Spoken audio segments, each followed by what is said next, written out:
Greetings and salutations. uh, I don't know why, but all I can think about. Well, I'm thinking about a lot of things recently, especially my father, because I had a dream about him, and then the morning I woke up from the dream, he had found me on Facebook and sent me an email, and I never talked to my dad. I haven't spoken to him in 2 years.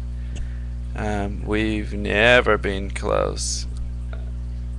I have never been able to connect with my father at all. Um, he's so stealthy and mysterious. He also left us, me, my mother, and my sister, when I was 12. He had an affair and married his mistress and got a new son, whom I was very jealous of. And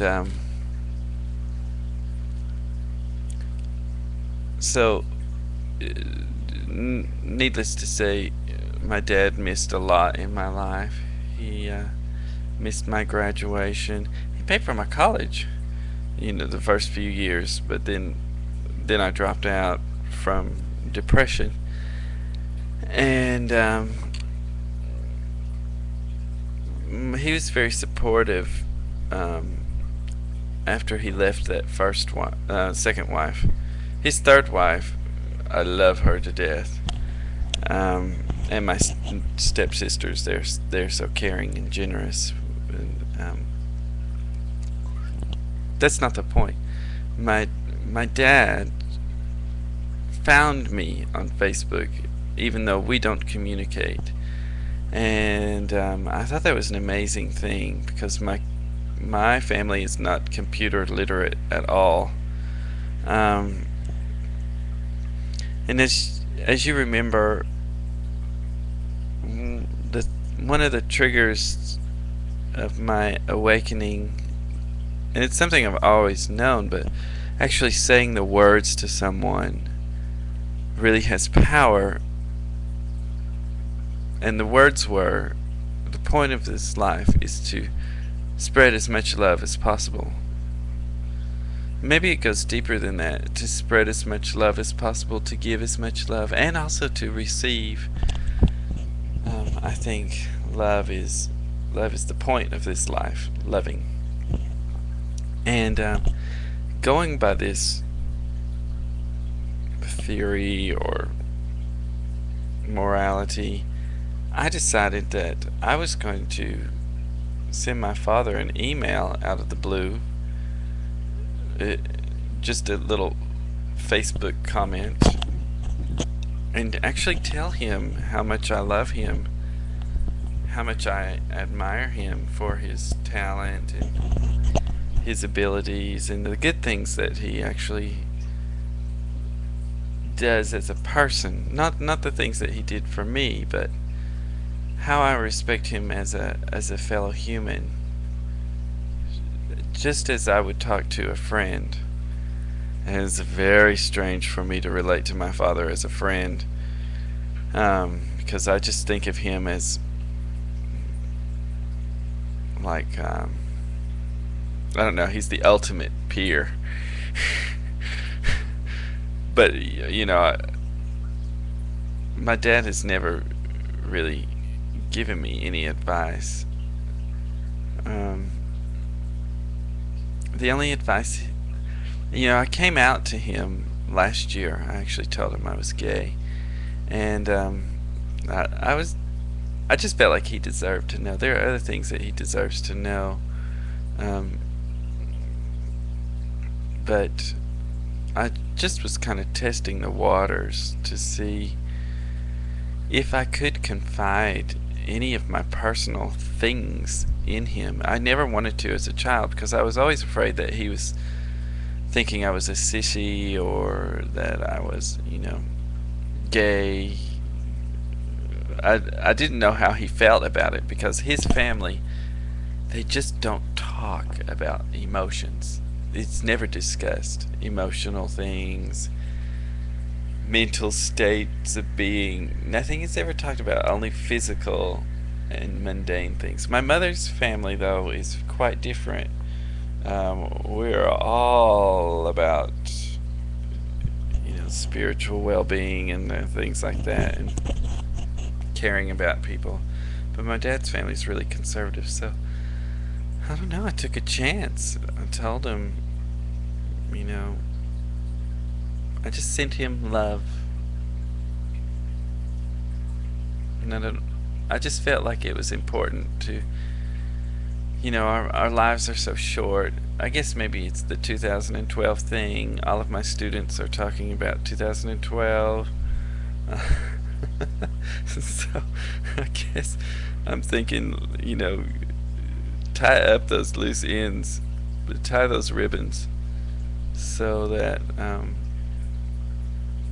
you we don't regret the things that we've done. We just regret the things that we haven't done. So I just wanted to share that with my father, that I do love him. I don't want him to hear it from a psychic when I'm dead. I don't want to have to go through that mess like the ghost whisperer. Or no Jennifer Love Hewitt telling my dad the things I regretted to tell him in life. So I'm doing it through Facebook. And I'm at 6 minutes now. This is totally random, but I do want a guinea pig like you wouldn't believe. I want a guinea pig. Guinea pig. Wee, wee, wee, wee. I want one. And it's not because of the movie. I've been wanting a guinea pig ever since the spiritual experience for some reason. Why, I do not know. Maybe it's a need for companionship.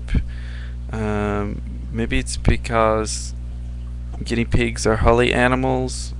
Probably. But I have drawn a sigil.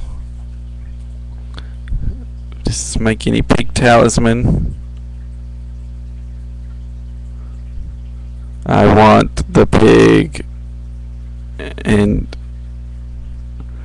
I have been looking through animal shelters, looking for poor little guinea pigs, trying to find one. That there's nothing anywhere. Sometimes I think I shouldn't get a guinea pig because I live in an apartment, but I want one. I want it, and I must have it. I want to do some guinea pig training. I want to improve my pet psychic abilities. Seriously. And I want to hear that cute little wee wee wee sound in my apartment. I want it. I need something furry. Bobby and Sarah the turtles are in a better place right now. They have their own pond. They weren't doing so good in captivity because they couldn't get enough sunlight, and I bought all the special lighting and stuff, but it just wasn't working out. So they told me it was time. Sarah, actually, she did not want to stay in the apartment anymore, so I released them in a pond where people feed them regularly. And so I need something other than fish because I can't pet them. And I think a guinea pig would be safe. If I ever have to go back to America, I can bring the pigs. I've had rabbits before. So I have had guinea pigs before, but that was when I was a teenager, and I didn't do so well with them. Let's see.